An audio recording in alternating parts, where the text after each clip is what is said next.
Maul or Nothing. Hello and welcome to our special little segment. It's the Maul or Nothing team of the round for the Six Nations round 3. Thank you all for watching us. Don't forget to subscribe on YouTube at Maul or Nothing. Hit the subscribe button and you'll be getting lots more of this extra content that we're going to bring to you. But yeah, take us away, boys. Who were the outstanding performers of the weekend? Numero uno, Andrew Porter, the Irish giant, squatting machine, a freaky athlete that, quite frankly, dominated the set-piece contest with the plucky Welsh. At 2, we have another Irish talismanic presence in Dan Sheehan, a monster try-scoring machine, and he was just a real handful in the loose. I thought he was absolutely class. He's got a few tries, hasn't he, in the Six Nations? He's up there, killing it at the moment, isn't he, Marky? What's his stats? The most tries in the Six Nations by a hooker, except he's only 25 with 24 odd caps, but he has already 7 tries in the Six Nations so far. Just bumping blokes off left, right, and rhubarb. And then at 3, Old Flower of Scotland, Xander Fagerson, the cornerstone of that Scottish pack and that great victory over the English. As we mentioned in the ep, Max, when he went off, I was worried, but Miller Mills is putting a good shift there. But yeah, he is. He holds it. He holds it together. Old Xander. He's become very, very good. Yeah, he's one of the first names on that team sheet. Little honourable mention to Fischetti. Fischetti, he had a strong game. He was at the heart of huge defensive efforts trying to take down the mammoth specimens of the French pack. Right, over to me with the second rows. You've got the big Irishman, Tyburn. He obviously got himself a little meat pie, but he just gets around and does. He's that guy. Yeah. He's a good carrier of the ball, getting all about. I tell you what, he's not the sort of bloke you'd expect to be good over ball, but he's there jackling as well, getting turnovers, getting through a shift of work. So Tyburn in there, the Irish obviously up against the Welsh, but he's putting a shift this week again, like he does every week. Consummate footballer. The big fella, 149 clicks. We'll say he's 150 because it just makes sense. Round it up. But the big boy, Posolo Tuolangi, he first start. But he got through some carries, didn't he? And for a big fella, what did you call him? What sort of dog did you call him? Yeah, he's like sort of the Newfoundland puppy. Mate, he moves so well. It doesn't make sense. And he moves well for like the entirety of his time on the field. It's like he doesn't weigh that much. His agility belies his like enormousness. It's weird, isn't it? He just keeps on going, and good on him. So he got round the corner again and again. And then you pair him up, though. You pair him up with Antonio, and you've almost got an independent scrum within a scrum. Oh, mate, did you see them stood together at the national anthems? Yeah. Antonio's actually taller than him, but they're a fucking couple of units there. It's like a couple of shadows. Fucking hell. So, we'll have those two in the second row. Tuolangi definitely deserved. Go to the back row for me. We've spoke to him on the podcast this week, Mitch Lamaro. He's got the most tackles throughout the whole of the Six Nations so far, by a fair way as well. Obviously, Italy having to defend a fair bit against France. Their first 20 minutes or so was just getting hammered, but standing up for his team, being the captain that he is, Mitch Lamaro for me. And up there in the stats with dominant tackles, but the most, week on week, he is number one. Number one with the dominant tackles as well. But again, for the way he played this week, he's got to be in there. He has to be in that back row. Then we've got another jolly green giant in Caelan Doris, the sneaky young 8 for Ireland. He's just always good, Mr. Consistent, everywhere, leading tackles for Ireland. He's a consummate, like world class 8.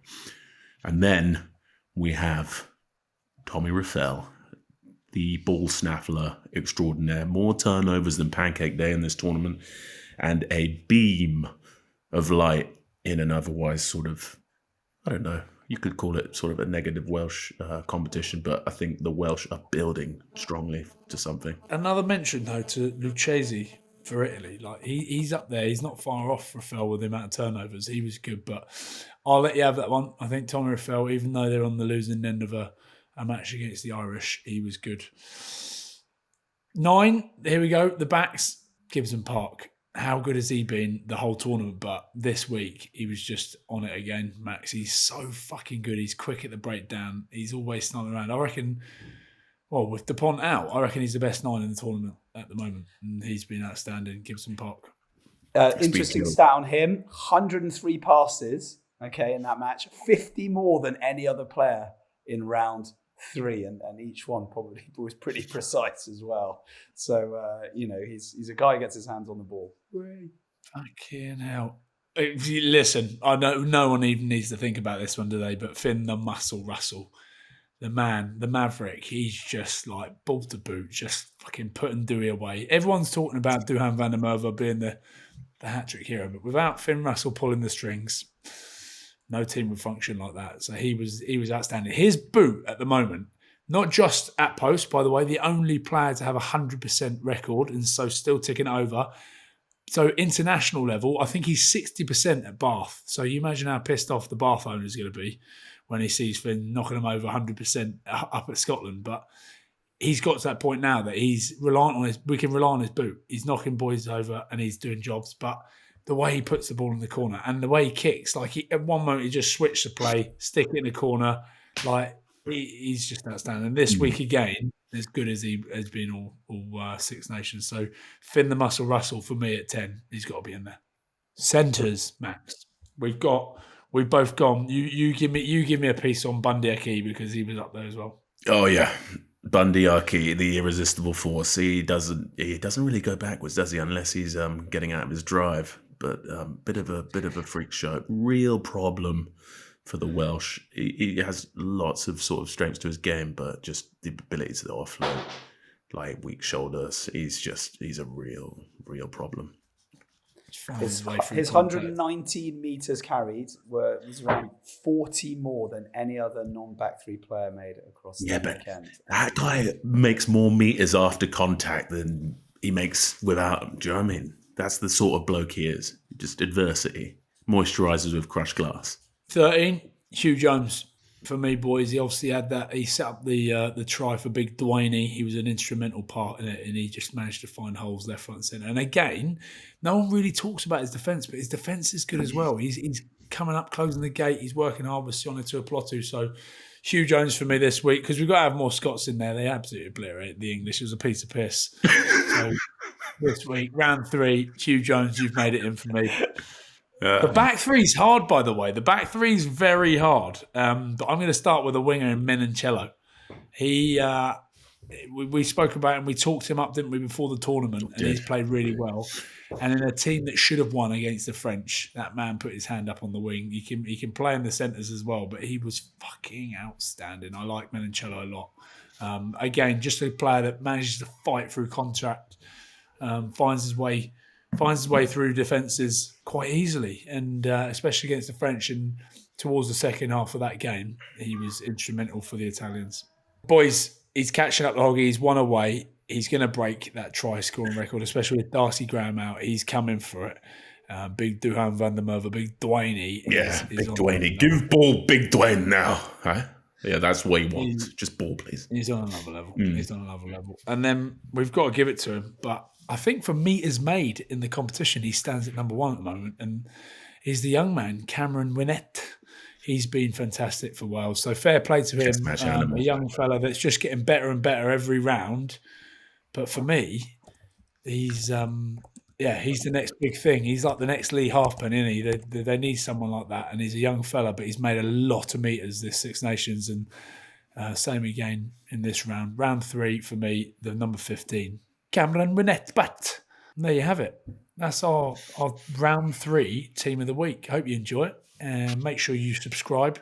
Do everything you need to do. Give us a little comment below if there's someone that you disagree with or someone that you think should be in there from your team. But if you're English and you're going, oh, where are all the England players? They shouldn't be in there. They shouldn't be in there. Special mention to Benno. Ryan, you took Ben Earl away from Max. No, I didn't. Love you, Ben. Most meters carried. You want to wrap this one up, Mark? Our little YouTube special. I think you've said it all, Ryan. Subscribe and like and comment and tell your friends. And then when you're in the pub, borrow your friend's phone and subscribe to the channel on YouTube. Subscribe to the podcast on Spotify or wherever you listen. And that's your work done for the week. And let us know about it and we'll give you a shout out on the show. But thank you very much. More or nothing.